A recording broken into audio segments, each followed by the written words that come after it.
Welcome back to another episode of Believe in TCU. I'm Zion Trammell here with Seth Dowdle. Seth's feeling a little under the weather today. I'm He's Mr. Mr. Si Mr. Mr. Sicky. Sicky. Yeah.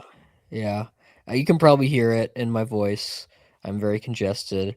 I have a low fever, and I've been in bed for 2 days, and I decided to not change that for this episode. They're always talking about, like, for anyone that's had to do any Zoom classes, over the past 6 years or whatever, they're like, "We're gonna count off points if we see you lying in bed. You need to be presentable on the Zoom call." Yeah. And I was like, maybe I'll do that for this. And then I remember that there are no rules for this Yeah. whatsoever. I mean, I could be in the Congo on top of a tree Mm-hmm. recording this. And most people wouldn't know because they don't watch the YouTube feed. And for those that do, they are treated with the wonderful backdrop of my bed, which kind of even looks presentable. I got like books back here, and Yeah. but yeah, I'm under the weather. But I love TCU so much that I put on my TCU hoodie and my hat that I always wear, and I'm ready to talk about some TCU athletics. Let's do it. Yeah. My background looks like the abyss because I In the have void. nothing. Mine lives in the Yeah. void. Got nothing behind me. Yeah, he's just so sick because TC baseball has been making him upset, and that's where he came down with it. Um, we're not going to be talking about baseball today. We're going to pivot to basketball because we're getting close to March. I can't believe it. March Madness is around the corner. Conference championships and tournaments are ramping up here, and we're getting close to that really important time of the year for college hoops and for TCU women's basketball. What lies ahead of these next two games are very important. They will take on Cincinnati tonight on Wednesday as we're recording this. And if they win, they will at least clinch a share of the Big 12 title, regular season title. And then on Sunday, they'll take on Baylor at home. College game day will be there. It's going to be a massive game, one of the biggest games in TCU women's basketball history, playing Baylor, probably for a shot at the Big 12 title. I mean, this season has kind of been. It's hard to say that a team that's only lost 4 games. It's kind of been a roller coaster season, but there was times during this Big 12 conference slate where there were kind of some uncertainties about whether or not TCU was going to be able to take home the ultimate prize, which was that Big 12 regular season title. And after a couple of really good results, I mean, they're on a 4-game win streak after beating Baylor and West Virginia and Houston and Iowa State. Then Baylor's dropped a game as well in that time period. And so you kind of got some results to swing your way. And now you're in a really good position. And maybe we should not have doubted because it looks like this team is playing its best basketball at the best time. Olivia Miles could not be on a hotter streak than she is right now. I mean, she had 40 points against Baylor a couple weeks ago, and she single-handedly willed TCU to that win against Iowa State. They were down big late and was able to just kind of lift them out of the depths. Marta Suarez is back. Not that she ever super duper left, but there was a time when she was not playing all that well, and she is back. She was the leading scorer for TCU against Houston. And now as TCU enters, the final 2 games of the regular season, Zion, I'm like, this is a team that I feel once again can make a run in the tournament. I was looking at the bracketology, and we don't have to get too big in the bracketology, but it's fun to look at the little bracket. ESPN has TCU as a 3 seed playing Idaho and Fort Worth with a potential round of 32 game against Alabama. I think that that is some favorable matchups potentially for TCU that they could potentially go on a run of the Sweet 16, potentially Elite Eight, and then hopefully, fingers crossed, the Final Four. Because obviously the goal for TCU is to surpass what they did last year, and I think they might be able to do it. It's very possible, and I think they have their sights set pretty high, especially with the way they've been playing. I mean, we could even go back to just the beginning of February, where hey, they came into February, a narrow win over a team like Kansas that they were better than, lost by 2 to Texas Tech. Okay, you can, Tech's a good team. They kind of lost it there at the end. They blew out Houston, but then a loss to Colorado. So you started to wonder, okay, what maybe some things, what's going on with TCU? And then that Baylor win really stamped them as like, okay, I think they're figuring things out. Got a big win over West Virginia, then they beat Houston again, and then obviously that win over Iowa State was one of the more impressive fourth quarter performances I've seen all season from TCU. They trailed by as much as 13 with 7 minutes to go in the fourth quarter, and I thought, wow, this home winning streak is going to come to an end here against Audie Crooks and the Cyclones. But you know what TCU did? They were not scared of, and this is what a lot of teams have been doing against Iowa State. They attacked Audie Crooks and they made her work on the defensive end because she is a very good offensive player. It is very hard to stop Audie Crooks in the paint. It is very easy to score on her defensively because she just doesn't give much effort on the defensive end. And so TCU, hey, we're struggling from three. You know, Donovan Hunter shot 1 of 8. Miles shot 1 of 4. Miles was 1 of 7. Suarez was 1 of 4. The 3-point shot wasn't falling, so they attacked Crooks in the paint. They got to the free throw line. They were able to score in the paint, and that's how they kind of got back into this game. And then Crooks fouled out, and that kind of felt like All she curtains for wrote, him. yeah.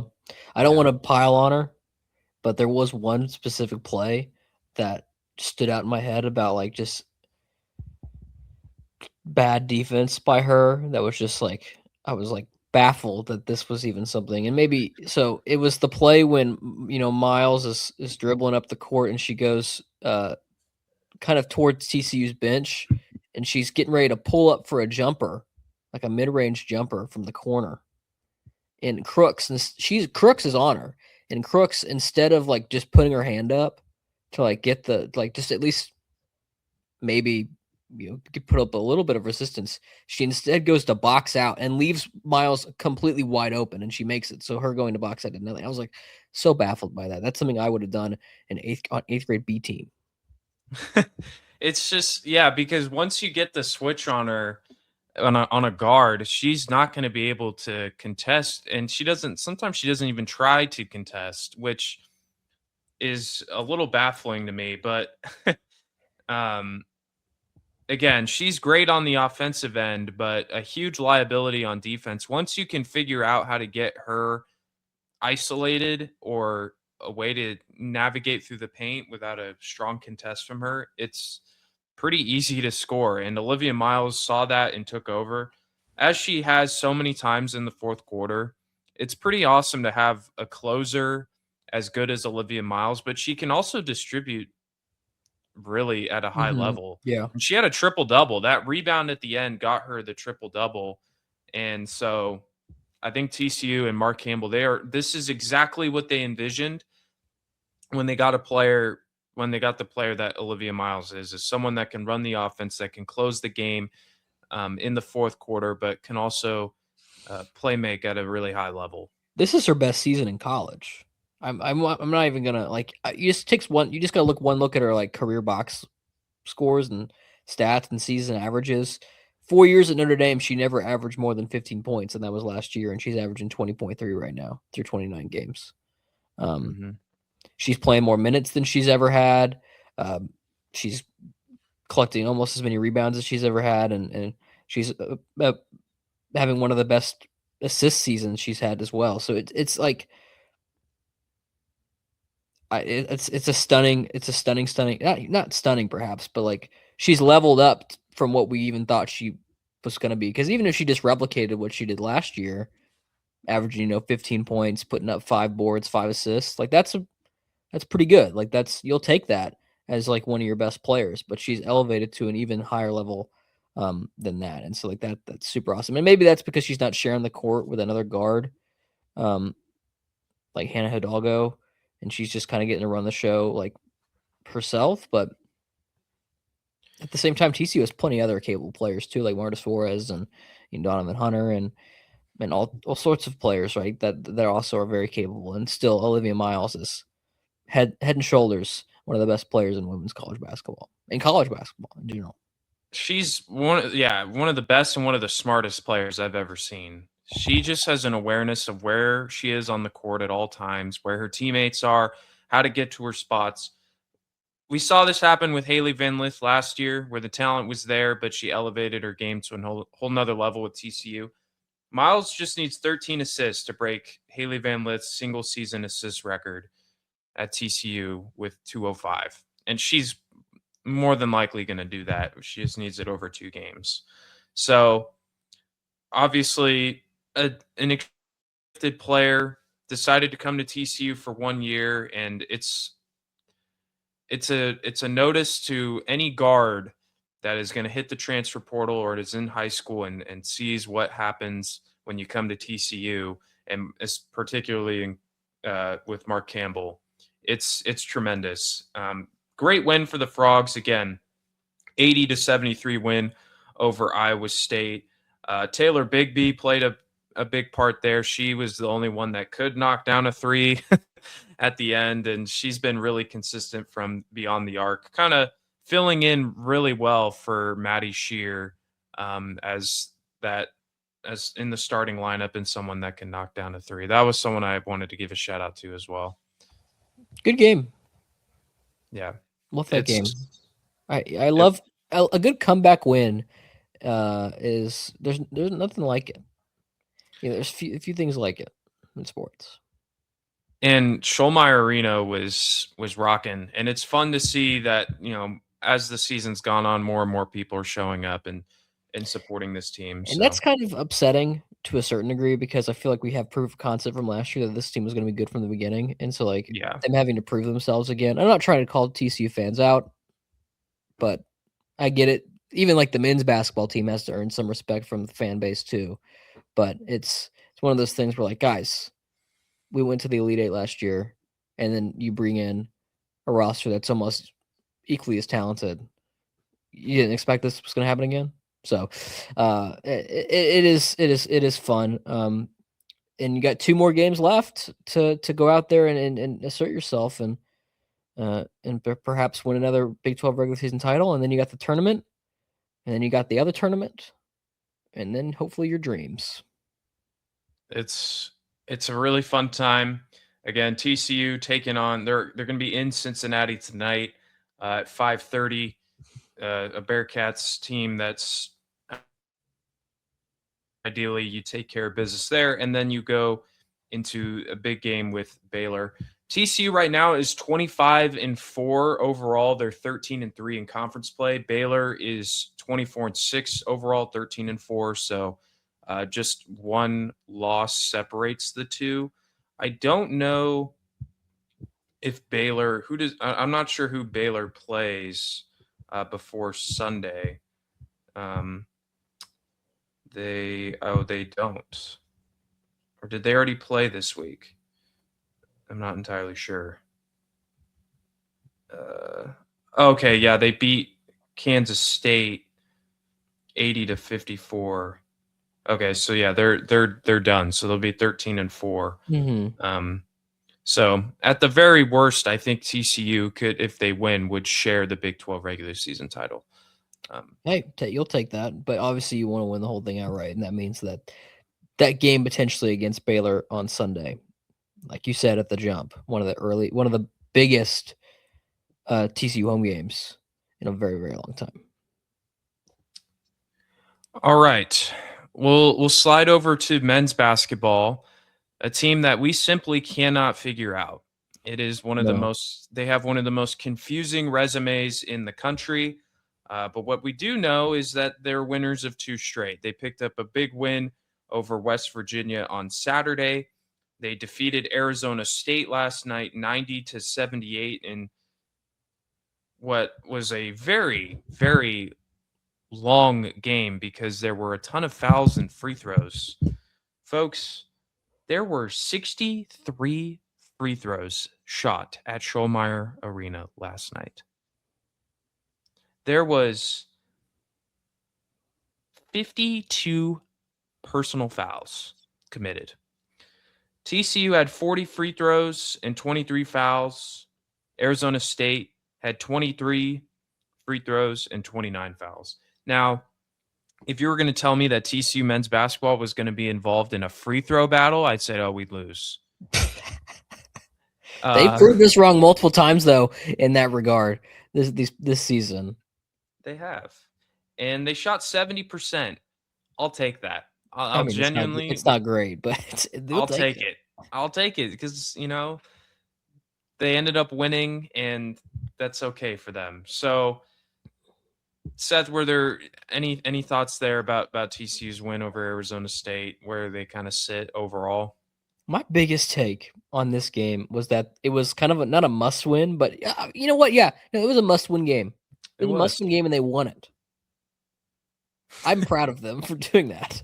That's They something sure big. did. They I know that might sound super duper dumbed down in terms of analysis, but let's be frank with ourselves here. The TCU men's basketball program is such that they have been known to poop their pants in important games. And they didn't. They haven't for the past two games. They beat WVU, they beat Arizona State, and now here they are in a decent spot on the bubble. They're still on the bubble, so they still got some things to prove. But if you just win 2 out of your last 3 here, I think that you're pretty I think you can count yourselves in. If you go out and beat who's that big game they got left? Texas Tech? If you beat Texas Mhm. Tech, I think you're for sure in, and you might even bump up you might even get out of the first 4. I think that's the goal for TCU is just 1, make the tournament, and 2, find some way to actually make the field of 64 and not have to play a stupid game in Dayton. I agree. That would be ideal. Just to have a couple less games to play, or one less game to play. It also doesn't feel as fun if you lose in the first 4. Like, I mean, sure, you can claim a tournament appearance, but you didn't really ever play in the tournament. You just Yeah, it doesn't really feel like it. So it was a big win for TCU. Micah Robinson was the leading scorer, 20 points, 8 rebounds, knocked down 3 triples.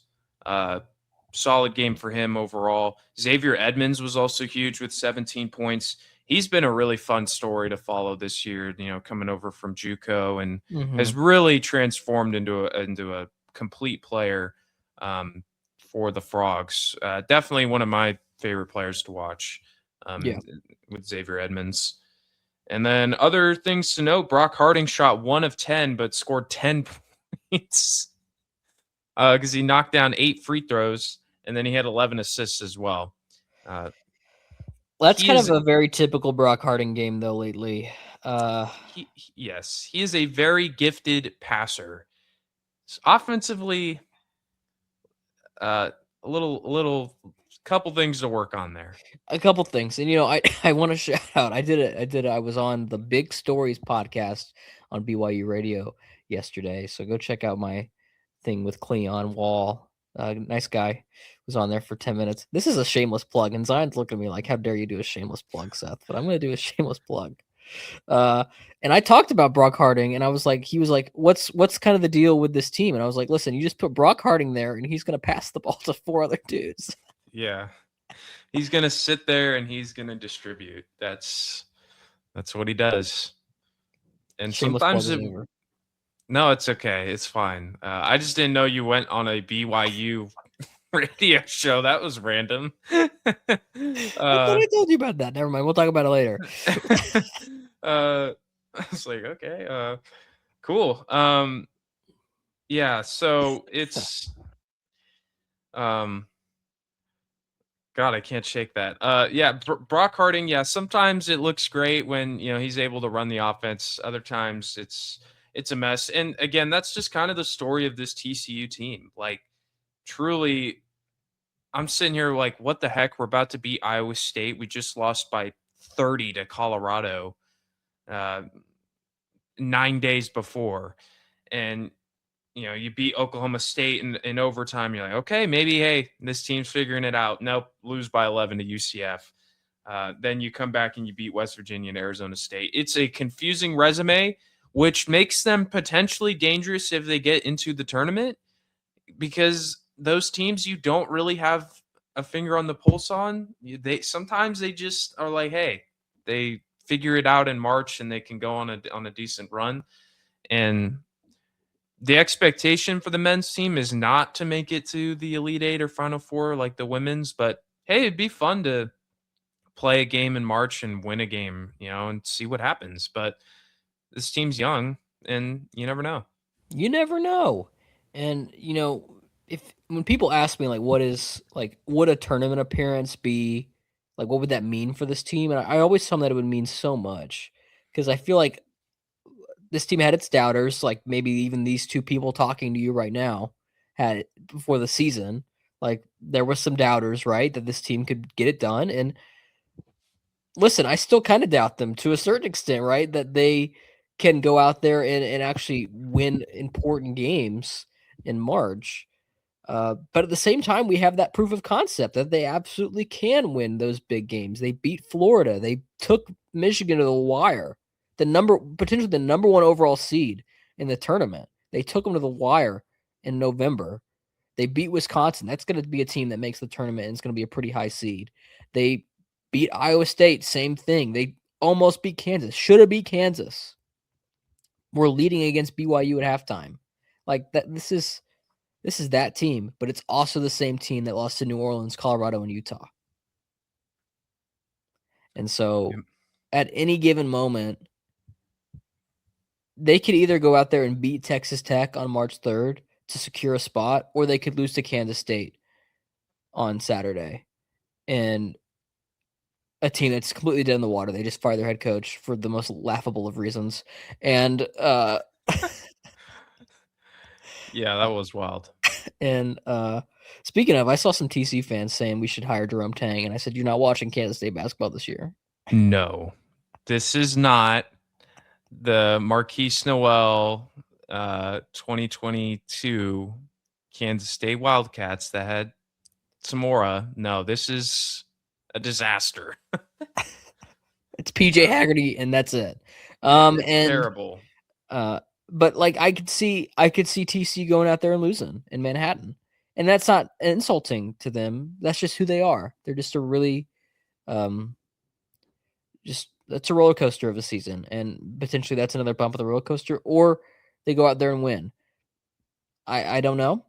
All I know is this: it's kind of fun to watch because you just don't know what's going to happen. That's a little frustrating because maybe we'd like in sports we like simplicity to a certain extent, right? We want to sit down on our couch, and it's even life. We like to know what's going on.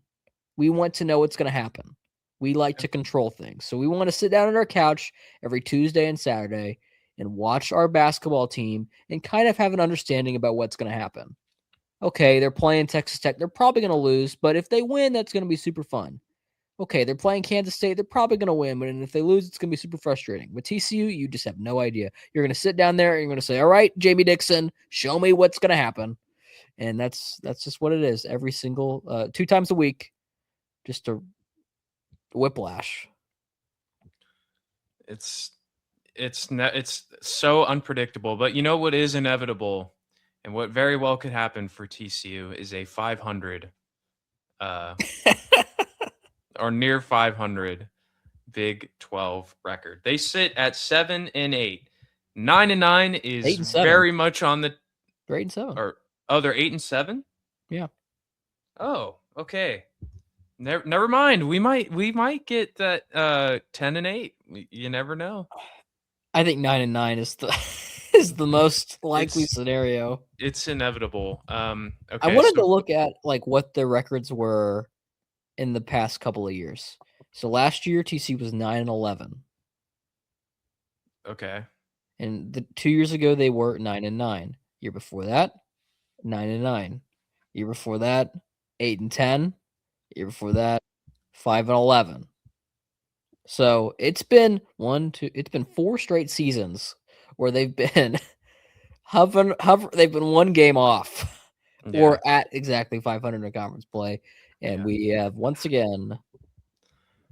It would be fun to go 10-8.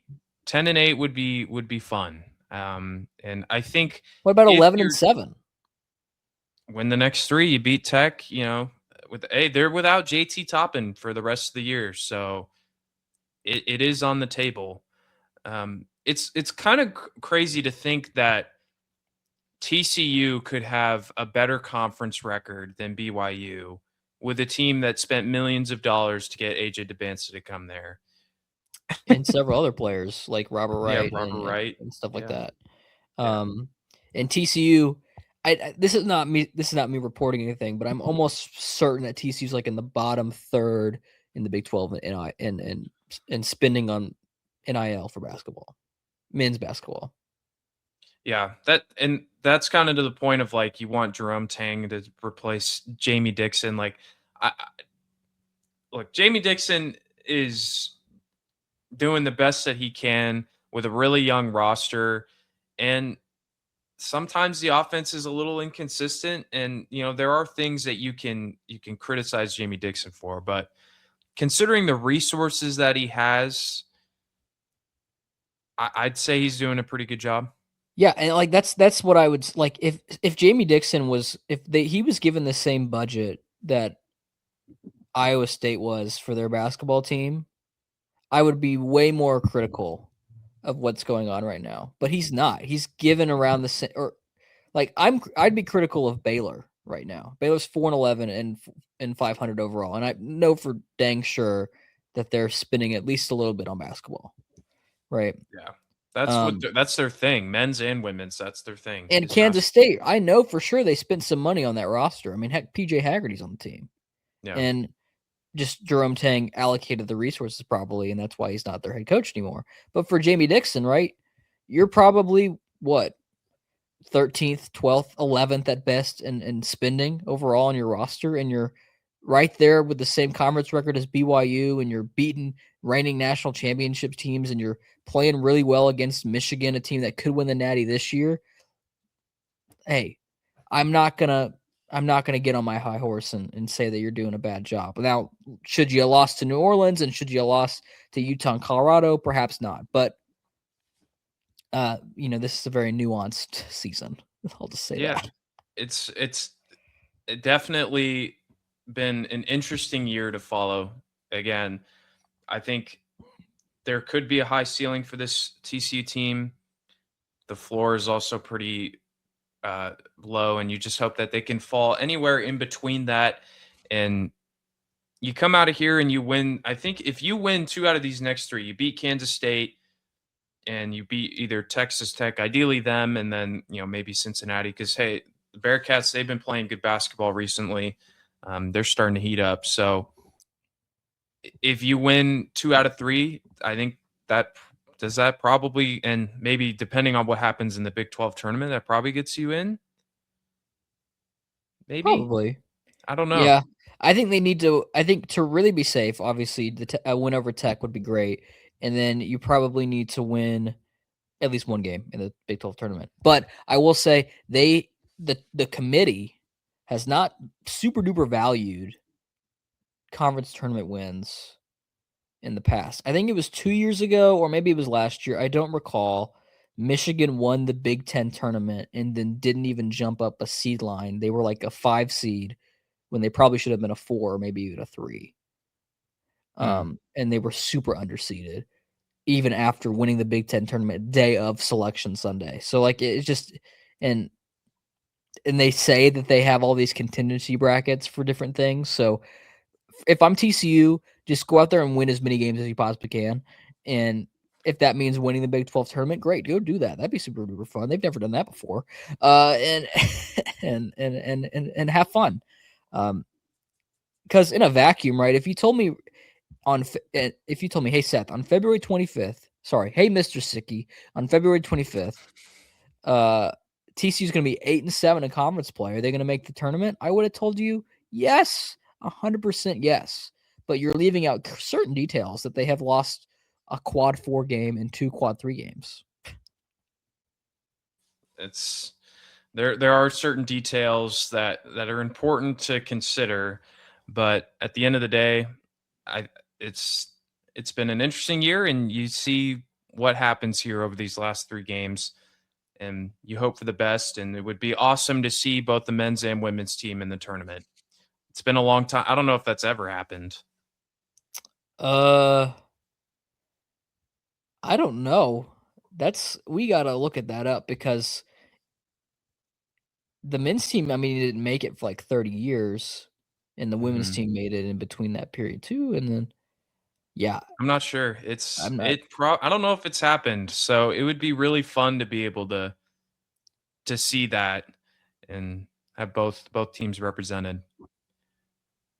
Yeah, But I that would be really good for TCU athletics in general. Um, I love that a lot, and I think a lot of TCU fans would like that too. Obviously, it certainly would be great. We got a few games left in the regular season. Once we'll have a kind of regular season recap and all that, and we'll look ahead to the Big 12 tournament. While also trying to keep up with baseball. So there's a lot going on with TCU athletics, but that'll wrap things up here for this episode. You can subscribe to our YouTube page or listen to us wherever you get your podcasts, all at Believe in TCU.